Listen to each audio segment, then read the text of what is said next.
সুপ্রিয় দর্শক, আসসালামু আলাইকুম ওয়া রাহমাতুল্লাহি ওয়া বারাকাতুহু। দেশ এবং দেশের বাইরে থেকে যারা আজকের আমাদের প্রতিবেদনটি দেখছেন সকলকে প্রীতি এবং শুভেচ্ছা জানিয়ে শুরু করছি আমাদের আজকের প্রতিবেদন।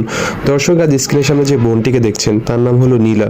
দর্শক, নীলার জীবনে অসংখ্য কষ্টের কথা এবং তার ব্যাপারে যে কথাগুলো আমাদেরকে জানিয়েছেন সেই সম্পর্কিত নিয়ে আজকের ভিডিওটি, এবং সে কেনই বা আমাদেরকে তার কষ্ট কথাগুলি শেয়ার করলেন এবং কি কি বলেছেন এবং সব বিস্তারিত আজকে আপনাদেরকে ভিডিওর মাধ্যমে জানানো হবে। দর্শক, চলুন ভিডিওটি শুরু করি।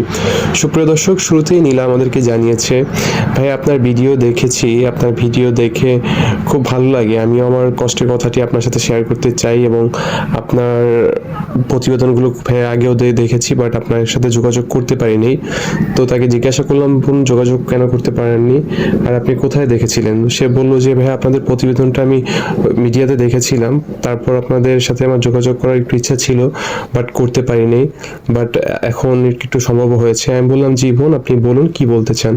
দর্শক, নীলা আমাদেরকে জানালো তার জীবন মানে কিভাবে যাচ্ছে বর্তমানে। সে বলল যে একদম শুরু থেকেই বললাম যে বোন আমাদের সাথে শেয়ার করুন। নীলার শুরুতেই বলল যে তার মা নেই এবং তার বাবা আছেন, বাট বাবা অত্যন্ত অসুস্থ এবং তার ছোট একটা ভাই আছেন। তার ভাই এই মুহূর্তে ক্লাস 7-এ পড়ছেন।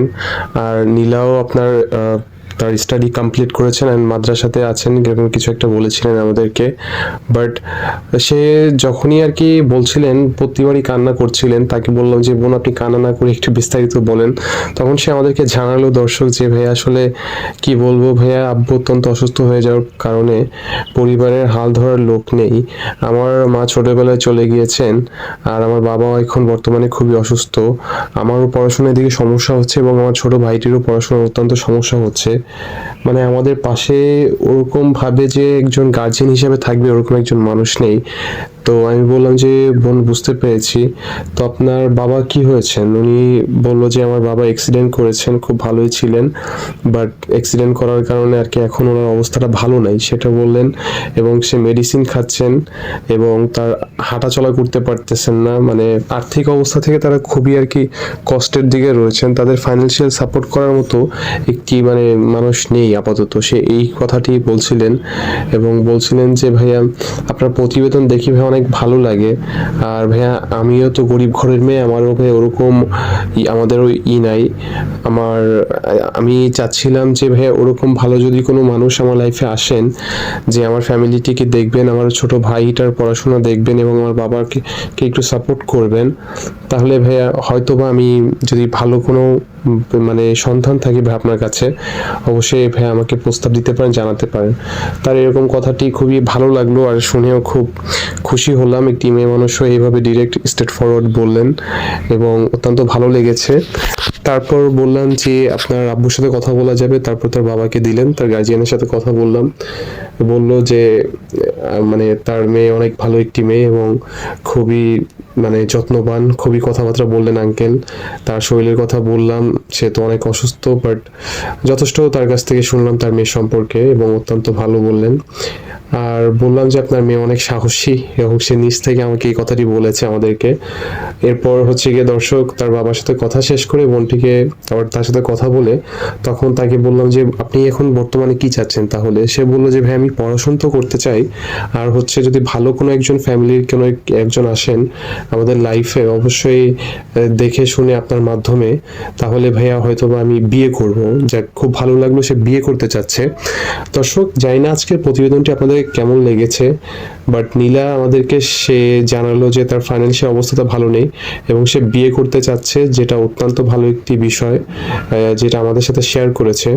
এবং যদি কোনো প্রবাসী ভাই বা দেশের ভিতরে কেউ থেকে থাকেন যে বিয়ে করতে চান, বিবাহ করতে চান, নতুন সংসার শুরু করতে চান, এবং অবশ্যই আমাদের সাথে যোগাযোগ করবেন এবং অবশ্যই সৎ এবং ভালো মন মানসিকতা নিয়ে ভাই আসবেন।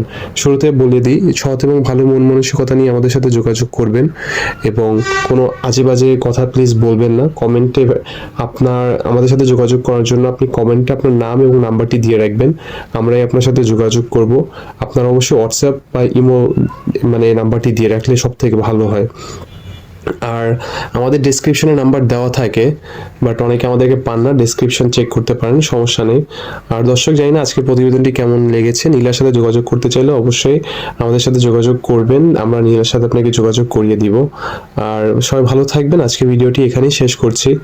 আর নীলার নাম্বারটি যখন বললাম, সে বললো যে না ভাই দিয়েন না, আপনাদের মাধ্যমে যেটা হবে সেটা আর কি হবে ভাই। ভালো মন্দ অনেক মানুষই তো ফোন দিবে, তাই আমি চাই না ভাই আমাকে ফোন দিক। আর আমি তো স্টুডেন্ট, আমি চাই না ওরকম কারোর সাথে কথা বলতে বাইরে। আপনি আপনার মাধ্যমে ভালো কিছু হলে আপনাদের মাধ্যমে ওটাই ভাইয়া ঠিক আছে। তো আমি বললাম ঠিক আছে বোন, আপনি অনেক ভালো বলেছেন, আমরা দেখি আপনার জন্য আপনাদের ভালো কিছু হবে, দোয়া রইল আপনার জন্য। এই বলে ওনার সাথে কথাটি শেষ করলাম, এবং আপনাদের উদ্দেশ্যে যেটা বললাম, অবশ্যই ভালো মন মানসিকতা নিয়ে আসবেন। এবং দর্শক, দিন শেষে একটি হলেও ভালো কাজ করার চেষ্টা করবেন। আর আপনি আমাদের সাথে যোগাযোগ করতে পারেন আপনার মনের কথাটি জানানোর জন্য, আমাদের সাথে হোয়াটসঅ্যাপ নাম্বারে যোগাযোগ করতে পারেন। আর আপনার যদি কোনো গল্প থেকে থাকে সেটি আমাদের সাথে শেয়ার করতে পারেন। আর অবশ্যই নীলার সাথে যারা যোগাযোগ করবেন, আমাদের ডিসক্রিপশন চেক করে বা দেখা যায় হোয়াটসঅ্যাপ আপনার নাম্বারটি দিয়ে রাখলেও হবে, আমরা আপনার সাথে যোগাযোগ করবো। সো আজকে ভিডিওটি এখানে শেষ করছি। সবাই ভালো থাকবেন, সুস্থ থাকবেন। আসসালামু আলাইকুম ওয়া রাহমাতুল্লাহি ওয়া বারাকাতুহু।